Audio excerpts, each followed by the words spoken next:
E terminou, hein? Termina a partida! E agora os árbitros lá foi agredido por um jogador. E olha só. O árbitro foi agredido. Não deu para identificar bem qual foi o jogador, mas deu um chute ali no árbitro.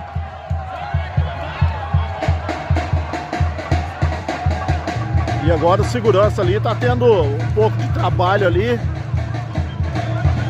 para proteger ali a arbitragem.